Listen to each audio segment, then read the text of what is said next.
Well, we're over 23 weeks into the Biden administration, and we are fighting for our lives. After coming down off our 4th of July extended weekend high and settling back into the week, Congress Rep. Cori Bush had a little something to get off her chest about the real meaning of the 4th of July.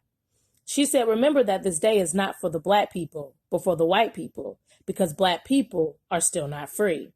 I completely disagreed last week. However, now that I think about it, she may have a point. Because over the holiday break, over 90 shot and 16 dead in Mayor Lightfoot's Chicago. The bulk of those murders were from black-on-black crime, and many of the victims were not over the age of 25. So that's roughly 16 black individuals that aren't free to grow up, aren't free to think for themselves, aren't free to go to school, aren't free to become successful, aren't free to be business owners, aren't free to have a family, get married, or grow old, and aren't free to help change the world. When Mayor Lightfoot is asked about the increase of crime in her city and how she is handling her critics, she said the bulk of her criticism is because she is a black woman. About 99% of it. Women and people of color are always held to a different standard. No, Lori, stop playing. What you gonna do about this violence? I've made no secret of the fact that I think this is a matter of incredible urgency. And if I think the president's plan is to make a big difference in localities like Chicago this summer. I hope and my expectation is that they're going to be coming relatively soon. Oh, now you want help? You could have had help when Trump offered to send in the military. Mayors and governors must establish an overwhelming law enforcement presence until the violence has been quelled. If a city or state refuses to take the actions that are necessary to defend the life and property of their residents, then I will deploy the United States military and quickly solve the problem for them. But you said, I've been very clear. Not happening in Chicago. We don't need federal troops. We don't need unnamed secret federal agents roaming around the streets of Chicago. But now you want to welcome the help of the Biden administration to send in a strike force. Chicago, she doesn't care about y'all. I hope you're paying attention. Speaking of paying attention, apparently the freed weed, beer, lap dances, donuts, money, and lyrics such as girl, you look good, want you vax that thing up. You's a handsome young brother, want you vax that thing up. Dating real life, you need to vax that thing up. Feeling freaky all night, you need to vax that thing up. And other bribery to get the jab didn't work.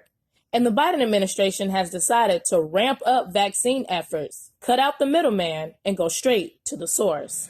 Now we need to go to community by community, neighborhood by neighborhood, and oftentimes door to door, literally knocking on doors to get help to the remaining people. That's right. Biden and his administration are developing street teams to come and knock on your door to see if you and your loved ones are vaxxed or not. Let's see how this experiment is going. Who are you? How did you get in this building? How did you get in this building? Who are you? What are you doing here? I'm with the news media, so I'm just letting you know you don't have a right to be in this building asking people. It's a violation of people's HIPAA rights. You're violating people's privacy rights. Get out. Get out now. And Anthony Fauci says, get over it. Get over this political statement. Just get over it and try and save the lives of yourself and your family. And hopes to mandate the vaccine as soon as the FDA approves it.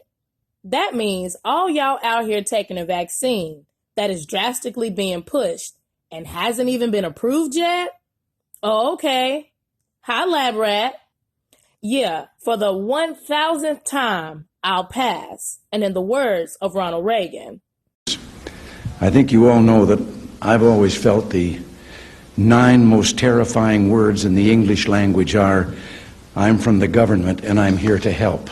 Speaking of helping, the Democratic Party has been hard at work coming up with a second proposal for human infrastructure that was removed from the bipartisan agreement on physical infrastructure earlier this month. And by George, I think they have something. The Democrats' proposal for infrastructure is, drum roll please, $3.5 trillion. Whoa, Nelly! That is $1.3 trillion more than what they asked for when human and physical infrastructure was combined. The GOP is going to lose it. Well, that's if they even have a say. Remember when I told y'all about the reconciliation process and how Kamala will have the tie-breaking vote? Well, that's the plan. And as the patience has run thin with negotiations, Chuck Schumer and other fellow Democrats have decided to push this bill along, whether the GOP votes on it or not. And if Kamala has the final say, I think we know which way she's going to go. Well, let me take that back, because y'all know Kamala is good for flip-flopping. I mean, she locks up people for marijuana and then says she's been smoking since college and weed should be legal. She calls out Joe's racism. Then she says, oh, it was just a debate. She calls Trump a racist and refuses to support the border wall, and then turns around and turns migrants away and says, don't come. Then she makes her speech of how America is the land of possibilities. You can be anything, have anything, do anything, despite your race, gender, or status. But then says, however, the college-age students are stupid, Black and brown people are at a disadvantage, and rural country bumpkins can't seem to get a copy of their ID. Well, there are a whole lot of people, especially people who live in rural communities, who don't, there's no Kinko's, there's no Office Max near them.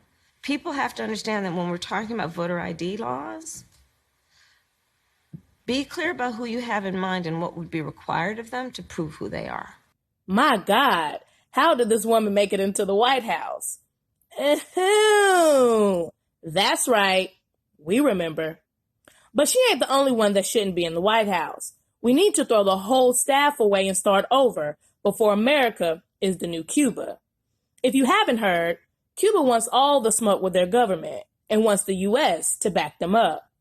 Cubans are raising their flag and ours, shouting liberty and freedom from the greedy socialist and communist regime, and demanding basic human needs be provided to them, such as food and medical supplies. However, Fidel Castro, I meant Bernie Sanders, and AOC says socialism is not the issue, and in typical fashion, blame the U.S. for its continued embargo on the country that's causing the famine in the land. And White House Assistant Secretary says it's the recent rise in COVID cases that was the tip of the iceberg.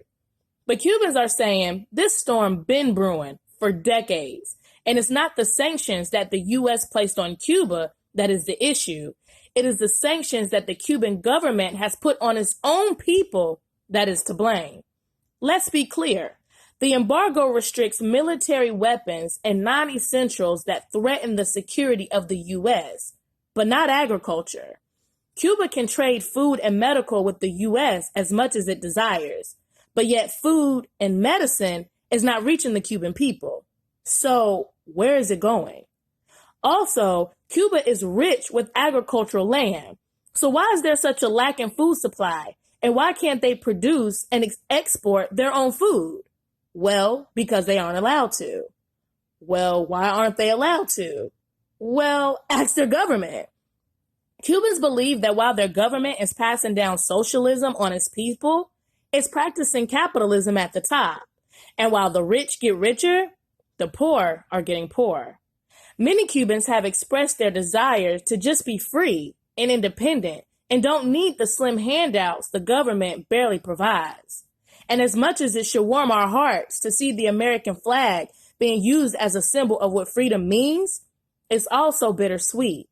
Because as the Cubans are trying to fight and run away from socialism, America is running straight towards it.